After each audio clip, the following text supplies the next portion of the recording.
वैसे तो तिल या मोज़ का कोई परमानेंट इलाज नहीं है।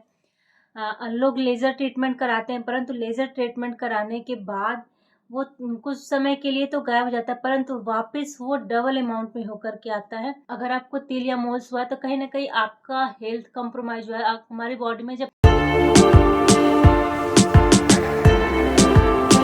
नमस्कार, मैं कुसुमलता, स्वागत है आप सभी का मेरे इस प्यारे से परिवार के लता कंसर्न में। आशा करती हूँ आप सभी स्वस्थ, सुखी और सुकून से। तो आज का टॉपिक है तिल। हमारे चेहरे पे जो तिल हो जाते हैं, वैसे तो तिल हमारे चेहरे की खूबसूरती को बढ़ाते हैं, परंतु अगर वो एक दो हों तो कहते हैं एक दो तिल अगर हमारे फेस पे है तो हमारे चेहरे पे हमारी खूबसूरती में चार चांद लगा देते हैं। परंतु वही तिल या मोल, जिसे आप इंग्लिश में मोल कहते हैं, वही तिल या मोल अगर ज़्यादा क्वांटिटी में हो जाए तो हमारे चेहरे पे ग्रहण का काम करते हैं। अगर आपको तिल या मोल से रिलेटेड कोई प्रॉब्लम है तो ये वीडियो आपके लिए है। वैसे तो तिल या मोल्स का कोई परमानेंट इलाज नहीं है।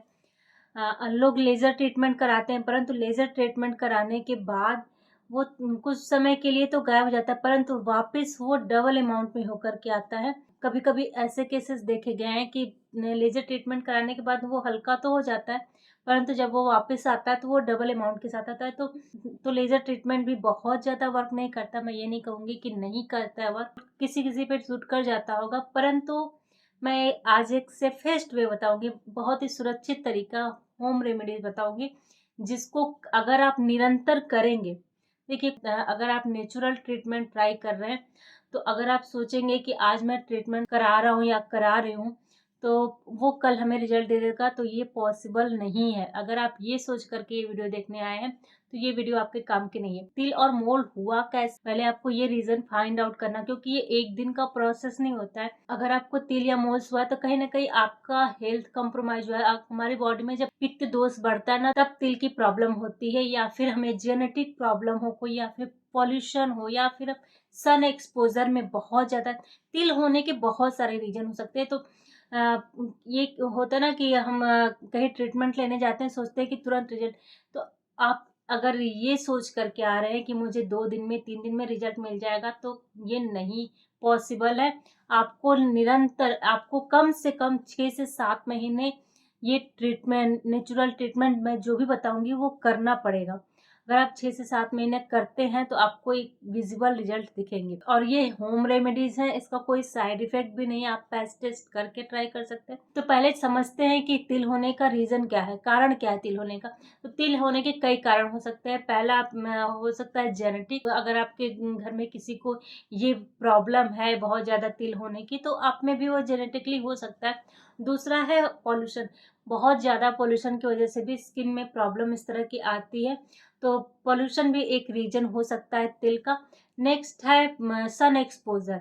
अगर आप बहुत ज़्यादा सन एक्सपोज़र में हैं, तब भी आपको ये प्रॉब्लम हो सकती है, मोल या फिर तिल। नेक्स्ट है हार्मोनल चेंजेस। अगर आपको किसी भी तरह का हार्मोनल चेंजेस आप बॉडी में हो रहा है, हार्मोन आपके असंतुलित हो रहे हैं, तब भी तिल की प्रॉब्लम होती है, मोल्स आपके स्किन पे विज़िबल दिखने लगते हैं। तो अगर आपके हार्मोनल चेंजेस हो रहे हैं, तब भी आपको ये प्रॉब्लम हो सकती है। आपको अगर कॉन्स्टिपेशन की प्रॉब्लम है, तब भी तिल होने की संभावना बढ़ जाती है। जिनको कंटिन्यू कॉन्स्टिपेशन की प्रॉब्लम रहती है, उनको भी तिल या फिर मोल्स की प्रॉब्लम होती है। अगर ये सारी प्रॉब्लम में से कोई प्रॉब्लम आपको है, तो साथ में आप इससे भी क्योर करिए। अगर रोग है, ट्रीटमेंट उस पे वर्क कर रहा है, परंतु आप अगर जड़ पे नहीं जाएंगे ना, रीज़न को नहीं खत्म करेंगे, तब वो प्रॉब्लम आपको बार-बार आती रहेगी, आती रहेगी। तो अगर आपको इस तरह की कोई प्रॉब्लम है, तो उस प्रॉब्लम पे भी वर्क करिए, और ये जो नेचुरल ट्रीटमेंट मैं बता रही हूँ उसे भी ट्राई करिए। तो जो आपको तिल हो गए हैं, वो इस ट्रीटमेंट से ख़त्म हो जाएँगे। धीरे-धीरे होंगे, परंतु ख़त्म हो जाएँगे। तो आइए जानते हैं कि क्या वो नेचुरल रेमेडी है जिससे हम तिल को सही कर सकते हैं। तो मैं 2-3 रेमेडीज़ आपको बताऊँगी, आपको जो भी कंफर्टेबल लगे, जिसके लिए भी आप कंफर्टेबल हो वो ट्राई कर सकते हैं। तो पहला है कैस्टर ऑयल। जी हाँ, कैस्टर ऑयल। अब आप कहेंगे ये क्या करेगा? कैस्टर ऑयल एक ऐसा ऑयल है जो आपके स्किन से रिलेटेड बहुत सारे इश्यू को सॉल्व करने की ताकत रखता है। तो सबसे पहली रेमेडी है, एक टूथपिक लीजिए, उसमें कॉटन लपेटिए और उसके बाद उसको कैस्टर ऑयल में डिप करिए। उस कॉटन वाले टूथपिक से अपने उस मोल्स पे लगा करके धीरे धीरे मसाज करिए। कोशिश करिएगा लाइट मसाज करिए। टूथपिक थोड़ी सी हार्श हो सकती है, तो उस पे धीरे धीरे मसाज करिए। ये प्रोसेस आपको दिन में अगर आप कर सके तो 2 से 3 बार करिए, बेस्ट होगा। अगर आपको इधर उधर कहीं लग भी जाता है फेस पे तो कोई इशू नहीं है। कैस्टर ऑयल आपको नुकसान नहीं करेगा। तो इसको आपको कंटिन्यू 5 से 6 महीने तक लगातार करना ही है। हाँ, ये है कि 1 महीने के अंदर विजिबल रिजल्ट दिखने लगेंगे, परंतु पूरी तरह से अगर आप इनको क्योर करना चाहते हैं तो 5 से 6 महीने तक आपको इसको लगातार करना होगा, तभी ये क्योर होगा। और बहुत अच्छी रेमेडी है, बहुत लोगों पे ये वर्क भी किए, तो आप इसको ट्राई करिएगा। जहाँ भी तिल है वहाँ पे कॉटन लगा हुआ आप टूथपिक डिप करिएगा कैस्टर ऑयल में, उसको अपने तिल पे मसाज करिएगा। बस इतना ही करना है, बहुत ज़्यादा तामझाम नहीं करना है। अगर आप इतना कर लेते हैं 5 से 6 महीने तक कंटिन्यू, तो बहुत अच्छा रिजल्ट मिलेगा आपको। लेजर ट्रीटमेंट और इस तरह के ट्रीटमेंट से बच जाएंगे। अब कैस्टर ऑयल एक फेस ऑयल की तरह भी लोग यूज करते हैं, इसको यूज करने में कोई हानि नहीं है। अगर आपको लगे कि ये आपको नुकसान कर सकता है तो एक बार पैच टेस्ट कर लीजिएगा। उसके बाद 3 से 4 दिन आप कंटिन्यू अपने तिल पे लगाइएगा, किसी एक इस जगह पे लगा के पैच टेस्ट कर लीजिएगा। वैसे कैस्टर ऑयल से कोई प्रॉब्लम नहीं होती है, तो कोई इश्यू नहीं है। आपको बहुत ज्यादा डरने की जरूरत नहीं है। एक नेचुरल ट्रीटमेंट है, तो इसमें हार्म नहीं करेगा कोई। अगर फायदा नहीं करेगा तो हार्म भी नहीं करेगा, लेकिन फायदा करेगा, 100% फायदा करेगा अगर आप पूरे फेथ और पूरे विश्वास के साथ इसे ट्राई करते हैं। निरंतर कंटिन्यूटी बहुत जरूरी है किसी भी नेचुरल ट्रीटमेंट के लिए। अब आते हैं दूसरे रेमेडी के बारे में। दूसरी रेमेडी है एप्पल साइडर विनेगर। जी हाँ, एप्पल साइडर विनेगर बहुत स्ट्रॉन्ग होता है, बहुत ही अच्छा होता है आपके फेस के लिए। एप्पल साइडर विनेगर को लोग वेट लूज के लिए भी लेते हैं। तो आप सोच रहे होंगे कि ये क्या है, इसका तिल से क्या संबंध है, ये तिल को कैसे सही कर सकता है। आते हैं उसके रेमेडी पे। आपको लेना है एप्पल साइडर विनेगर, आधा एप्पल साइडर विनेगर आधा पानी। अगर आपने 5 ml एप्पल साइडर विनेगर लिया तो आपको 5 ml पानी में उसको डाइल्यूट करना है, क्योंकि एप्पल साइडर विनेगर बहुत ही हार्ड होता है। अगर आप direct Apple cider vinegar apply करेंगे तो वो नुकसान कर सकता है, तो उसे डाइल्यूट कर लीजिएगा पानी में। उसके बाद किसी कॉटन बाल से इसको अपने जहाँ भी आपका अफेक्टेड एरिया है, जहाँ भी आपको तिल या मूल से, और कॉटन से लगा करके 1 घंटे के लिए छोड़ दीजिए। उसके बाद आप धुल लीजिए। लगातार इस प्रोसेस को दोहराते रहिए, तो धीरे धीरे आपके जो मोल्स है ना वो लाइट कलर में होकर खत्म हो जाएंगे। एप्पल साइडर विनेगर में एसिडिक एसिड बहुत तेज होता है, तो आप इसको बिना डाइल्यूट किए हुए नहीं लगाएंगे, तो अदरवाइज ये आपके स्किन को हार्म भी पहुंचा सकता है। तो इसको डाइल्यूट कर लीजिए। अगर आप इसकी क्वांटिटी को थोड़ा ऊपर नीचे करना चाहते हैं तो वो कर सकते हैं। आपकी स्किन टाइप कैसी है उस पर डिपेंड करता है। कुछ लोगों की स्किन टाइप बहुत ज्यादा सेंसिटिव होती है, तो उनको बहुत ज्यादा, जैसे मैंने बताया 5 ml Apple cider vinegar 5 ml water में मिक्स करके लगाएं। अगर बहुत ज्यादा सेंसिटिव आपकी स्किन और ये आपको लग रहा है कि इरिटेटिंग लग रहा है, तो उसमें आप पानी की मात्रा बढ़ा लें। अगर आपकी स्किन नॉर्मल है और आप इतना बर्दाश्त कर पा रहे हैं थोड़ा, और आप चाहते हैं कि और थोड़ा हार्ड बनना चाहिए, तो आप इसको थोड़ा और हार्ड, जैसे 5 ml आपने एप्पल साइडर विनेगर लिया तो 3 ml पानी मिला करके आप इसको डाइल्यूट कर सकते हैं। तो इस तरह से अपने स्किन के अकॉर्डिंग इसको डाइल्यूट करके फिर अपने चेहरे पे लगाइए। और अगर आपकी स्किन बहुत ज़्यादा ओवर सेंसिटिव और एप्पल साइडर विनेगर आपको नुकसान करता है, आपकी स्किन को सूट नहीं करता है, तब आप टी ट्री ऑयल का उपयोग कर सकते हैं।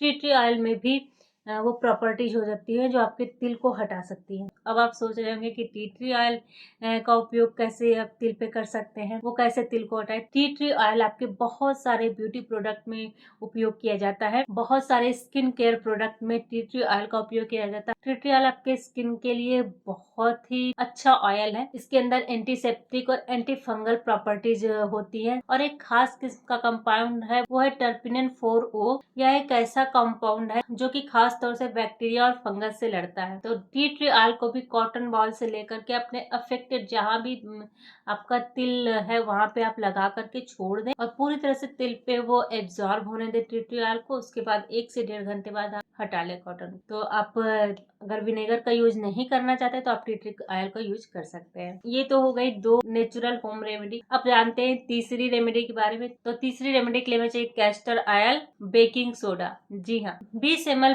कैस्टर ऑयल में 5 ग्राम बेकिंग सोडा मिला करके एक अच्छा सा पेस्ट बना लीजिए और उसे किसी कांच के डिब्बे में भर लीजिए। और जहाँ भी तिल हो, जहाँ भी आपका तिल हो, वहां पे अफेक्टेड एरिया पे उसको लगा करके कुछ देर के लिए उसके बाद फिर धुल ले। बेकिंग सोडा में प्रॉपर्टीज होती है, वो धीरे धीरे स्क्रैपिंग करता है, वो आपके मोल्स और तिल जो भी है उसको धीरे धीरे लाइट कर देगा। परंतु इसको यूज करने से पहले 5 से 6 दिन तक आप पैच टेस्ट करिए किसी एक मोल्स पे लगा करके। अगर आपको किसी भी तरह का कोई इशू नजर आता, कोई प्रॉब्लम नजर आती है, तो आप इसका उपयोग बिल्कुल भी ना करें, क्योंकि इसमें बेकिंग सोडा है तो थोड़ा सा ये हार्श हो सकता है।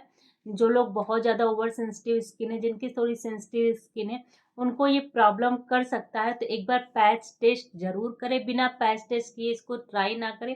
ये थोड़ा सा हार्श होता है, इसको ट्राई करने से पहले एक पैच टेस्ट जरूर करें। और जो फर्स्ट वाला मैंने बताया था, उसे कोई भी कर सकता है, किसी भी तरह के स्किन टाइप वाले कर सकते हैं। कैस्टर ऑयल किसी भी तरह के स्किन टाइप को सूट करता है, उसमें कोई प्रॉब्लम नहीं है। परंतु लास्ट 2 रेमेडीज को यूज करने से पहले आपको पहले पैच टेस्ट जरूर करना है। अगर आपको कोई इशू है तो इसे ना करें। तो इन रेमेडीज में से किसी एक रेमेडीज को आप ट्राई कर सकते हैं। अगर आपको रेमेडीज अच्छी लगे और इनका रिजल्ट आपको मिले तो कमेंट करके मुझे जरूर बताइएगा। और जिनको भी ये प्रॉब्लम है उनके साथ ये वीडियो जरूर शेयर कीजिएगा, क्योंकि आपका एक शेयर किसी की लाइफ को इजी कर सकता है, किसी की प्रॉब्लम को सॉल्व कर सकता है। तो उनके साथ ये वीडियो जरूर शेयर करिएगा और कमेंट करके मुझे मोटिवेट जरूर करिएगा, क्योंकि आपका एक कमेंट और एक लाइक मुझे बहुत सारी मोटिवेशन देता है। मैं और भी अच्छी अच्छी वीडियो लेकर के आपके समक्ष प्रस्तुत हूँ। तब तक के लिए धन्यवाद।